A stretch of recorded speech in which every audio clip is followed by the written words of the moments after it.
ভালোবাসার অভাবে কোনো সংসার ভাঙে না। সংসার ভাঙে বরং স্বামী স্ত্রীর বন্ধুত্বের অভাবে। প্রচণ্ড প্যাশন, ইন্টিমেসি আপনাকে সাময়িক সুখ দিতে পারে, কিন্তু শান্তি দিতে পারবে না। একটি অসুখী দাম্পত্য জীবনের জন্য বন্ধুত্বহীনতাই যথেষ্ট। একটি মানুষের সাথে আরেকটা মানুষের সম্পর্ক টিকিয়ে রাখতে হলে এখনকার যুগে যেটা সবচেয়ে প্রয়োজন, ওটা হলো একজন মানুষ আরেকজন মানুষকে বুঝতে পারার ক্ষমতা ধরে রাখা এবং দুটি মনের সাথে একজন আরেকজনের সম্পর্ক স্থাপন করা। এই বোঝাপড়া ব্যাপারটা বন্ধুত্বের মাধ্যমেই আসে। ভালোবাসা ও মায়া এমনি কোনো দান না, আপনা আপনিই সৃষ্টি হয়। ভালোবাসা ও মায়া সৃষ্টি হয় কেবল মাত্র নীরবে, কেউ কাউকে বুঝতে পারার মাধ্যমে, কেউ কাউকে নীরবে সাপোর্ট করার মাধ্যমে। ওটা না থাকলে দাম্পত্য জীবনকে বিষ মনে হয়। অনেকে এই প্রেমহীন দাম্পত্য জীবন বয়ে বেড়ায় কারণ বাচ্চাদের সুখের কথা ভেবে জীবন স্যাক্রিফাইস করে, কিন্তু প্রতিদিন নিয়ম করে বিষ গিলে খাওয়ার মতোই তাদের জীবনযাত্রার ভার কাঁধে বয়ে নিতে হয়।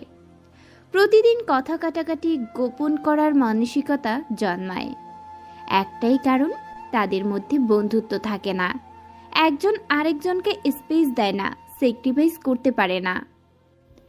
এমন অনেক সম্পর্কেই চির ধরে, কারণ যদি বিচার করেন তবে একটাই ফলাফল আসে, তাদের বন্ধুত্ব ছিল না।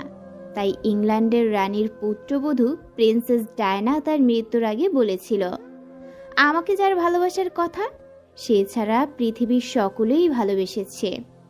প্রিন্সেস চার্লসও ডায়নার মধ্যে কখনোই ভালো সম্পর্ক গড়ে ওঠেনি, শুধুমাত্র তাদের মানসিকতা এক ছিল না বলে। অথচ ইতিহাস ঘাটলে দেখা যায় প্রিন্স চার্লস তাকে প্রচণ্ড পছন্দ করেই বিয়ে করেছিলেন, কিন্তু তারা কখনোই সুখী দাম্পত্য হিসেবে নিজেদের দাবি করতে পারেননি। স্ত্রীকে ভালো রাখা মানেই ভালো খাবার আর বাসস্থান নয়, তার আত্মিক শান্তিটা খুবই জরুরি।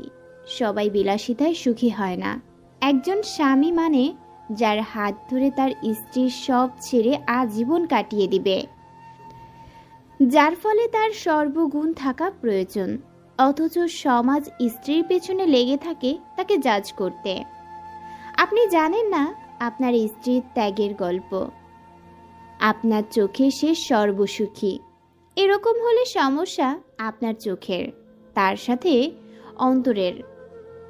আপনি আসলে তাকে উপলব্ধি করতে পারেন না। একটা স্বামী শুধু জীবন সঙ্গীই নয়, বরং বাবা মায়ের স্নেহের অংশীদার, স্ত্রীর উত্তম বন্ধু। অথচ আপনার মধ্যে ইগো কাজ করে। স্ত্রীর উপদেশ যদি শুনতে শরীর জ্বলে, তাহলে বুঝে নিন শয়তান আপনাকে অহংকারে কাবু করে ফেলেছে। স্ত্রীর প্রতি যেমন স্বামীর কর্তব্য রয়েছে, তদ্রূপ স্বামীর প্রতিও স্ত্রীর পূর্ণ হক রয়েছে। সংসার জীবনে কলহ আসবেই, কিন্তু সেই কলহের জবান দিয়ে যেন এমন কিছু বের না হয়ে যায় যেটা সাংসারিক জীবনটাই বিষাদ করে দেয়।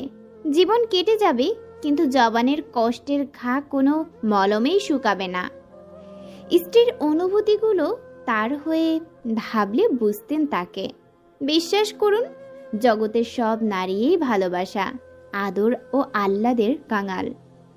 এসব দিয়েই প্রতিটি নারীকে সহজেই কাবু করা যায়। আপনি একটু ভাবুন, স্ত্রীর পরিবার থেকে কেউ আপনার বিরুদ্ধে কিছু বললে আপনি মারাত্মক চটে যাবেন, হয়তো কোনোদিন শ্বশুরবাড়ি পা রাখবেন না। অথচ প্রতিনিয়ত আপনার স্ত্রীর সাথে এটাই হয়ে চলে। যেখানে আপনিই পারেন না ফ্যামিলি ছাড়া কাউকে আপন করতে, সেখানে তার উপর কিভাবে চাপিয়ে দেন। মেয়ে বলে কি মানুষ না? আপনিও যেই মায়ের সন্তান, সেও মায়েরই সন্তান, বরং বাবার রাজকুমারীও। আচ্ছা, কোন আইনে লেখা একটা মেয়েকে এসব সহ্য করতেই হবে? না রাষ্ট্রীয় আইন, আর না ইসলামিক শরিয়া। শরিয়তের দৃষ্টিতে নারীরা ইহসান করে, না করলে বাধ্য নয়। স্ত্রীকে সম্মান দিতে শিখুন, কেননা আল্লাহর কাছে ওই ব্যক্তি উত্তম যে তার স্ত্রীর নিকট উত্তম। আমার কথা না, হাদিসের কথা। একজন স্বামীকে খুব বেশি সাপোর্টিভ হতে হয়। উত্তম জীবনসঙ্গী না পেলে জীবনটা এত বেশি তিক্ত হয়। এটাও ঠিক, সবার নসিবে সব জোটে না, থাক না অপূর্ণ, চলুক এভাবেই। এই তো কয়েকটা দিন, মৃত্যু আসলেই তো সব শেষ।